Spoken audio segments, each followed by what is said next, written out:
Assalamualaikum warahmatullahi wabarakatuh. Perkenalkan, nama saya Miftah Fauzi, dengan NIM saya yaitu 2107039002. Saya berasal dari kelas 3A. Tugas video ini untuk memenuhi salah satu tugas akhir, yaitu mata kuliah sosiolinguistik dengan dosen pengampu Bapak yang terhormat Bapak Ari Khairul Rijal MPDI. Selamat menyaksikan.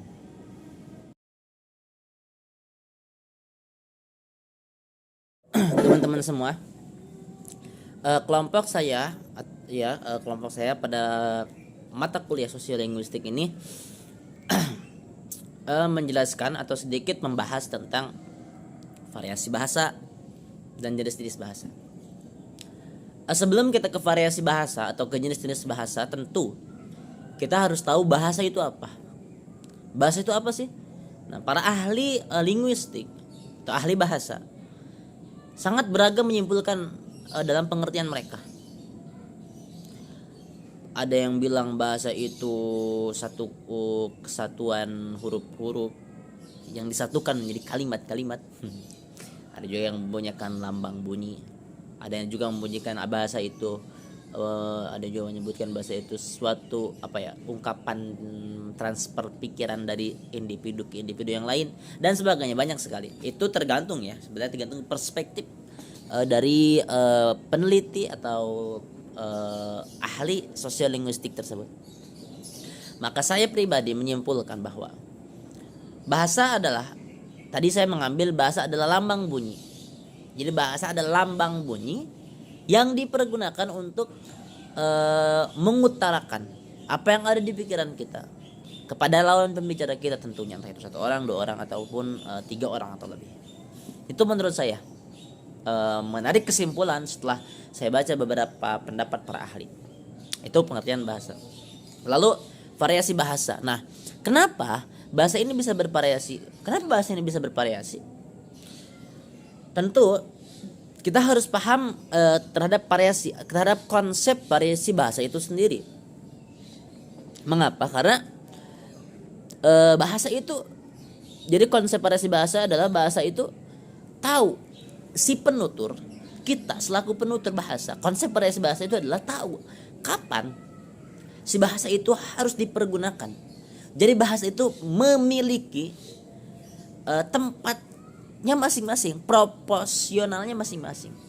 Sebagaimana ungkapan bahasa Arab mengatakan likulli maqamun, setiap ucapan ada tempatnya. Nah, inilah ada konsep, itu adalah konsep. Ternyata itu ada konsep variasi bahasa. Jadi kapan bahasa itu digunakan dengan syarat tanpa menghilangkan kaidah-kaidah gramatikal yang sudah disepakati dan disahkan secara resmi. Nah, seperti itu. Itu konsep awal variasi bahasa. Lalu apa penyebab faktor-faktor bahasa bisa bervariasi? Tentu ada beberapa faktor. Pertama, faktor umur. Variasi bahasa yang dipergunakan oleh anak umur 2 tahun atau beberapa bulan, atau saya yang umur 20 tahun, atau kalian yang menonton video mungkin ada yang berlebih dari saya, ada 30, 40, 50 tahun, bahkan ada yang nenek-nenek, kakek-kakek, itu akan sangat berbeda. Apalagi contoh dari bayi itu sangat terlihat sulit untuk melakukan sebuah tutur bahasa. Jadi berbeda variasinya. Lalu tingkat pendidikan juga menyebabkan bahasa ini bervariasi. Mohon maaf, ada yang sekolahnya sampai SMA lalu langsung bekerja, ada yang kuliah sampai menjadi profesor. Itu pasti akan berbeda tingkat variasi bahasa mereka. Karena dalam perkuliahan sendiri tentu ada bahasa intelek yang kita dengar, mahasiswa pun sendiri termasuk saya ketika mendengar bahasa intelek itu kadang bingung sendiri. Nah, karena itu adalah beberapa bahasa yang diambil dari dunia akademis. Seperti coba kita contoh, paradigma kita harus diubah. Nah, yang mendengar adalah orang yang nenek-nenek, yang kakek-kakek, yang mereka tidak pernah mengenyam perkuliahan paradigma. Mereka akan bilang paradigma itu apa? Nah, kan seperti itu kan berbeda. tingkat pendidikan mempengaruhi. Lalu tingkat ekonomi, tentunya tingkat ekonomi juga mempengaruhi. Bagaimana pendapat seseorang berbeda-beda, akan variasi bahasnya akan berbeda. Lalu jenis kelamin, tentu ada beberapa perbedaan antara laki dan perempuan yang menyebabkan perbedaan antara variasi bahasa mereka. Lalu faktor-faktor situasi. Nah, di sini juga sebelumnya ada dua faktor ya. Pertama adalah faktor sosial. Faktor sosial tadi penyebabnya penyebab bahasa itu ada faktor sosial, ada faktor situasional. Faktor sosial tadi ada faktor pendidikan, umur, ekonomi, dan jenis kelamin. Nah, faktor situasinya apa? Situasionalnya adalah siapa penutur itu. Nah, tergantung siapa yang menuturkan bahasa itu, lalu bahasa seperti apa yang ia gunakan, lalu kepada siapa ia menyampaikan, lalu kapan ia mengungkapkan bahasa tersebut, di mana ia mengungkapkan, dan atas dasar apa ia mengungkapkan hal tersebut. Tentu itu akan sangat bervariasi. Kapan? Tentu situasi situasi yang berbeda akan menyebabkan variasi bahasa yang berbeda pula. Nah, seperti itu ya mungkin. Iya, situasinya kita lagi jadi dokter atau jadi pemain sepak bola, pasti ada variasi bahasa tersendiri, entah itu variasi bahasa dalam dunia sepak bola atau variasi bahasa dalam dunia kedokteran. Nah, itu akan sangat berbeda dan itu sangat mempengaruhi variasi bahasa.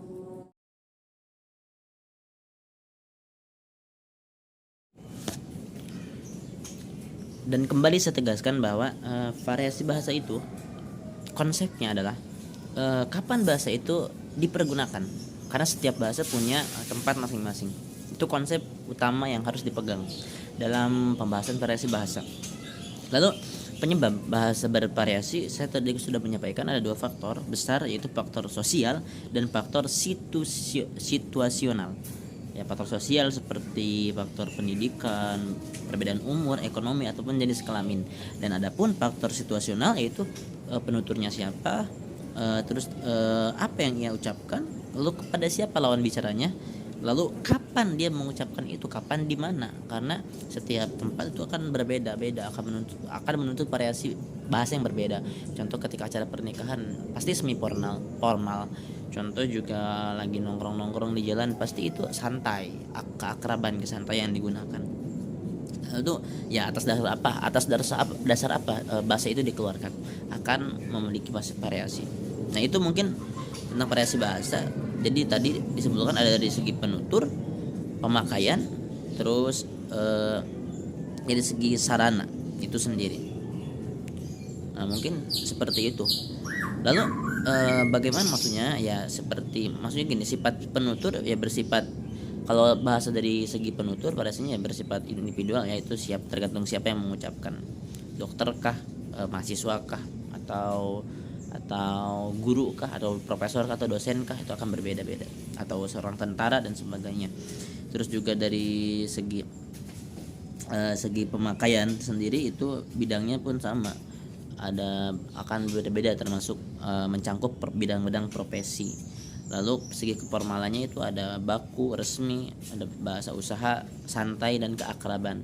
Seperti tadi yang saya contohkan di nongkrong atau ketika dalam acara pernikahan, atau ketika khutbah Jumat, atau ketika presiden berpidato, itu variasinya akan bervariasi. Dan terakhir ada variasi yang disebut variasi bahasa dari segi sarana. Ada lisan, ada tulisan. Kalau lisan ini seperti saya menjelaskan seperti ini, tulisan tentunya. Kalau tulisan yang membuat seperti karya ilmiah, karya tulis, dan sebagainya. Nah, itu yang dimaksud dengan variasi bahasa. Nah, sekarang saya akan mencoba sedikit menjelaskan tentang jenis-jenis bahasa. Sebagaimana kita tahu bahwa jenis-jenis bahasa juga sangat terbagi menjadi beberapa.